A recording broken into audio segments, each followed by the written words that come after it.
in the future. Canelo will fight anybody. We have our plan. We know what we want to do. I think Canelo and Charlo will be a terrific fight in the future. And Oscar, how's Canelo against the likes of Jacobs, Andre, and Charlo? How's he going to beat these 6-foot athletic middleweights when Canelo's 5'9"? You know, we'll see when he fights them. I mean, and mark my words, he will fight them. I mean, Canelo wants to be great. He wants to be great. So in order to be great, you have to fight the likes of the Jacobs, the Charlos, everybody depends for them.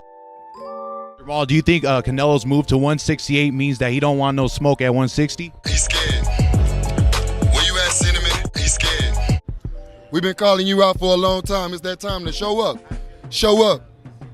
Get the people what they want to see. The people want to see us fight the best in the world. We feel like we the best in the world. Come on, man. Stop running behind Dela Hoya. Stop doing all that, man. Stop acting like that. Man, you know what's up. We don't need Daz and we don't need none of that. The belts make the rankings, and that's what we here for. We #1 in the world. We the best in the world. You see it.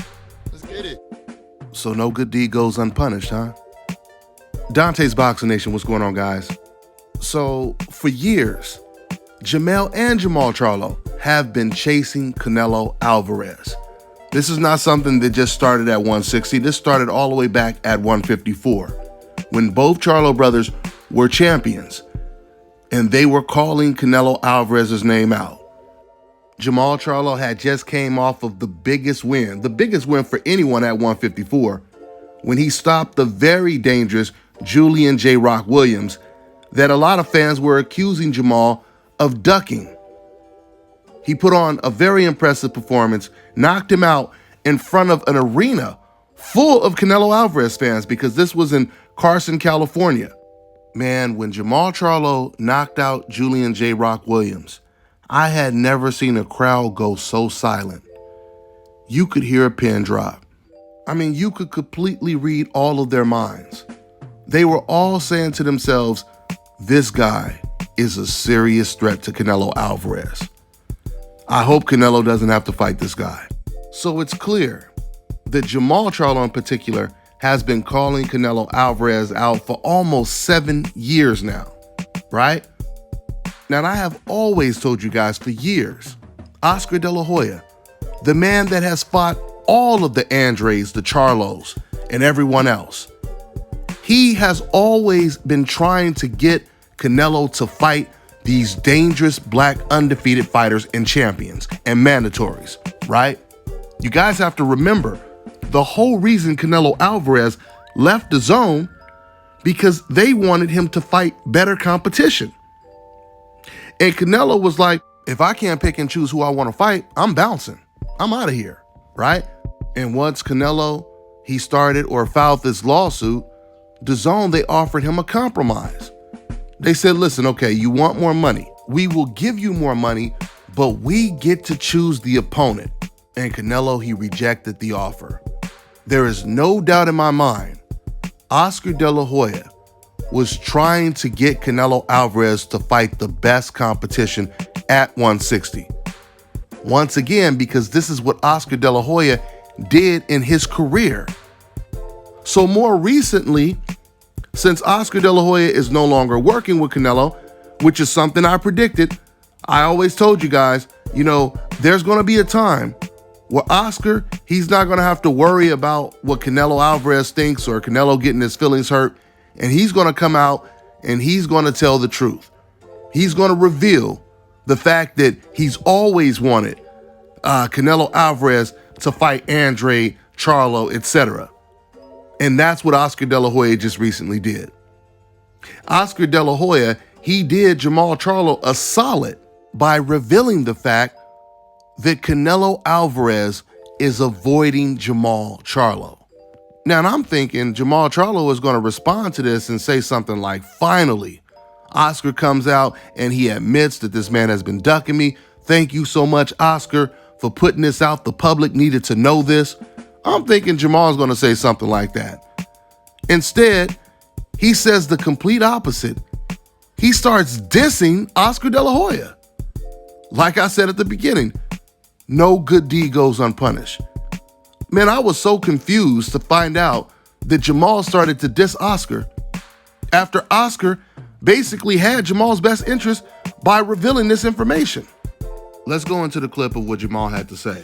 Check this out, guys. Hey, if anybody talked to Oscar De La Hoya before I do, tell Oscar keep my name out his mouth. They been ducking for so long. Now you get into it with Canelo. Now they want to say something. You know what I mean? Now you want to hear from Oscar. I want to say that when we was when we was in 154, Oscar had a chance to fight me and my brother. had a chance to sign him. Now he want to say something now because he going through protocol with Canelo. Now he want to say something. Shut the fuck up. I'm at 160. Canelo come down to 160, I'll fight him. Other than that, this is why I campaign that. I'll let your boy. I'll let your boy, Oscar. You feel me? Fuck Oscar.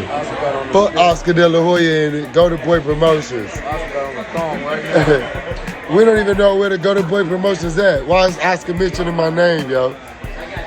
Knock it off, Oscar. You had your shine, Oscar. Call him Oscar, cause he's an actor, you know. He want that check. Canelo left his ass, so then he like, let me mention the Charlo. You ducking the Charlo. Shut the fuck up. You was ducking me. Crazy ass dude. Y'all didn't hear from me. You feel me? They playing that shit. Yeah, now they going crazy. Tell the band to play some better live music. Yeah. Somebody mentioned Oscar again. Tell him I said fuck him. Oscar, pull your panties up. Oscar, put on your tutu. Stop playing with me, nigga. Stilettos off. Goofy. Stiletto wearing ass. Oscar goofy as hell. Me and Ronnie, we not entertaining that shit. Stiletto. Now we really making money. Now they really crazy. You feel me? Now they really crazy. Now Oscar went stupid. Okay, guys, so Jermall's main gripe is, why didn't Oscar De La Hoya say something about this before? It's more than obvious. You guys have to understand, promoters actually work for the boxer. And Canelo was Oscar De La Hoya's only cash cow. So of course Oscar De La Hoya is not going to tell people, yeah, you know my fighter, Canelo Alvarez, he's ducking Charlo right now. I keep trying to tell this boy to fight Charlo, to fight Andre, but he don't want to do it. He's scared. He's not going to say that. This is why I have always told you guys that one day Oscar De La Hoya is going to be able to say what he really feels, right? He's going to be able to come out and reveal the fact that Canelo Alvarez has been avoiding Jermall Charlo. He had to wait until he was no longer working with Canelo Alvarez. Canelo is a serious diva, guys. I mean, just think about it. Why do you think Canelo filed the lawsuit? Because he wasn't getting what he wanted. He wanted to handpick his opponents. He wanted to fight the opponents he wanted to fight. And if he couldn't do that, he was walking out. Even before that, you guys remember, I made a video on it. When Canelo Alvarez came out of nowhere, Oscar De La Hoya hadn't said anything in public about Canelo. Canelo came out of nowhere and started talking about how Oscar is this and that, he's disloyal, and look at, how he changed trainers in his career. He said all of these things when Oscar didn't say anything about him, once again, in public. And I told you guys, this is telling me that there's a very good chance Canelo is upset because Oscar is pushing him to fight certain opponents that Canelo doesn't want to fight. So it makes perfect sense that Oscar De La Hoya wouldn't say these things when they were working together. What Jermall Charlo has to understand is he's not in Canelo's position. See, I truly believe Jermall Charlo, he feels if he talks the way Canelo Alvarez talks, he talks the way fighters on the Hope list talks, then, he's going to be treated like them. But it's going to be the complete contrary for Jermall Charlo. See, Canelo can fight the weakest opposition available. And these fans, they're going to protect him, these race fans at least. They're going to protect him. They're going to defend him. They're going to trash any of the dangerous opponents that wants to fight him, right? You think they're going to do that for Jermall Charlo? I mean, listen to what they're saying about Jermall Charlo facing his next opponent. It's the complete opposite, right? The Charlo brothers, they don't seem to understand that when you're black, you got to do 5 to 10 times more to get half the credit from these racist fans that they would give to a Canelo Alvarez, right? You can't just start talking like a Canelo and making moves like Canelo and think they're going to treat you the same. It does not work that way. And if Jermall Charlo doesn't get a Gennady Golovkin, he damn sure ain't getting no Canelo fight, at least not right now. He may get it eventually, but he's not getting it right now. So if he's not going to fight Canelo, or he can't get Canelo, he can't get Andrade, or he's not going to fight Andrade, he can't get Triple G, he's not going to go up to 168 and fight David Benavidez. Jermall Charlo is going to see how these fans really, really feel about him if he continues to fight C-level opponents. See, the difference from Jermall Charlo and Canelo Alvarez when it comes to fighting weak opposition, we already know Jermall has already called out the best fighters available, right? Not even available because Canelo's not available. But he's calling out the guy that you guys say is the best in the world, right? But because he can't get him, he's fighting weaker opposition. By way of contrast, Canelo Alvarez avoids the best competition to purposely fight weak opposition. So that's the difference, because I always see, Canelo fans saying, oh, well, look at Jermall's opponents. Look at Andrade's opponents. Once again, the difference is if Canelo and Triple G weren't ducking them, that's who they would be fighting. You fans can't have it both ways. You can't protect Canelo when Andrade or Charlo wants to fight him, but then turn around and say, oh, well, look at who Charlo is fighting now. If you didn't want to see Charlo or Andrade fight Canelo, then you shouldn't care who Andrade and Charlo are fighting. Now, I'm going to keep saying this. Jermall Charlo, he is calling out Canelo Alvarez right now.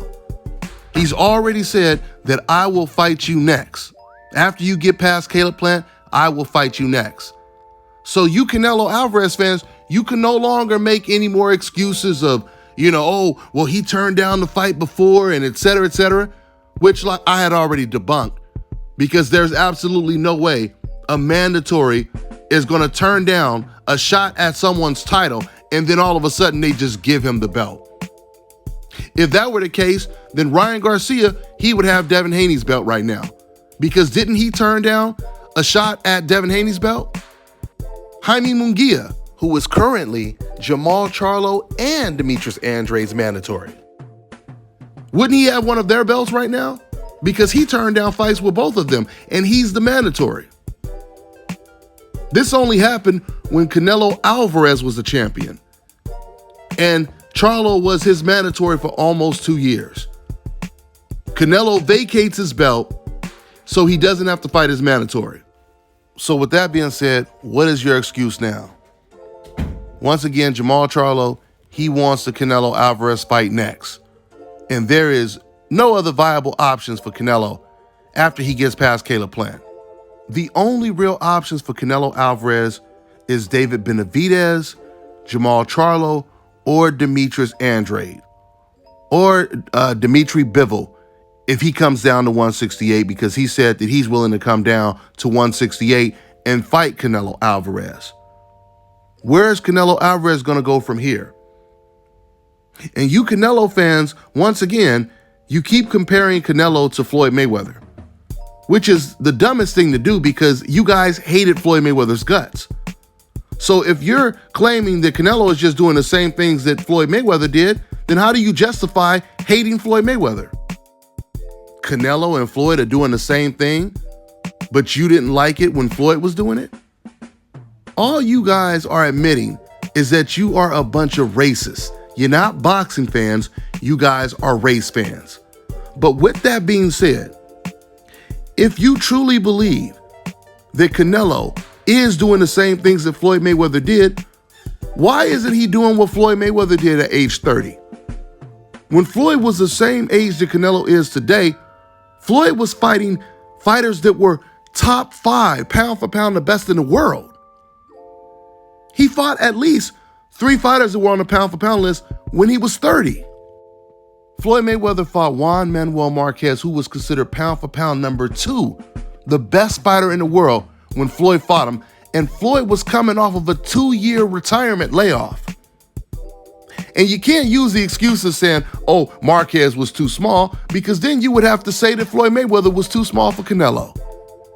Because actually, Floyd Mayweather was smaller against Canelo than Marquez was against Floyd Mayweather. Canelo outweighed Floyd Mayweather by 15 plus pounds. On top of that, the same Marquez that Floyd Mayweather completely dominated knocked out Manny Pacquiao. And I remember this like it was yesterday.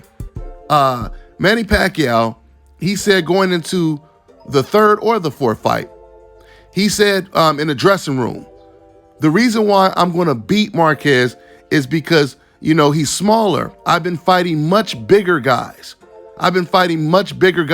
so it's going to be easier to beat him. And he still lost to Marquez, right? He still lost to Marquez. So that's one guy that Floyd Mayweather fought that was considered pound for pound. Then it was Shane Mosley, who had just came off of the biggest win of his career, or one of the biggest wins of his career, knocking out Antonio Margarito. He also was considered, matter of fact, not only was he considered pound for pound or top 10 pound for pound, he was also considered the number 1 welterweight in the division, right? Then you have Ricky Hatton. Ricky Hatton, who had also just came off of his biggest win of his career. He had stopped Kostya Tszyu. Kostya Tszyu was considered number 3 pound for pound, the best fighter in the world. When Ricky Hatton beat him, they had him down as number 4, the best fighter in the world. So why isn't Canelo Alvarez doing the same things that Floyd Mayweather did? Do you guys think that Canelo will ever fight another Canelo Alvarez? Meaning fighting some guy who's 10 to 14 years younger than him, who's at a higher weight class, naturally bigger, stronger, 15, 20 pounds heavier than he is the night of the fight? I mean, the bar is set so low for Canelo Alvarez, we get excited just to see him fight a Billy Joe Saunders. And that tells the whole story right there. That tells the whole story right there. He should be fighting the Charlos, the Andrades, the David Benavidez's. But he's not doing that because he doesn't want to do the same things that Floyd Mayweather did. That's all I got for now, guys. I'm on to the next one. All right, now check this out, guys. If you're looking to repair eczema scars, burns and bruises, dark spots and blemishes, then this right here is the perfect product for you guys. It's called LO Deki Face and Body Oil. Athletes and top-ranking boxers, they're also using it after training to reduce swelling and inflammation and to ease the pain. So get yours today. Go to lodeki.com, like them on Facebook, and follow them on Instagram. Fellas, I've got some great news for you. If you've lost your hair or have a receding hairline, the time has come when you can finally get your hairline back through a process called scalp micropigmentation. So here's how it works. It's a hair tattoo that replicates the look of your hair follicles when you have fully shaved it down. So to get this hookup, make sure you follow and contact my man Scalp Carolinas on Instagram.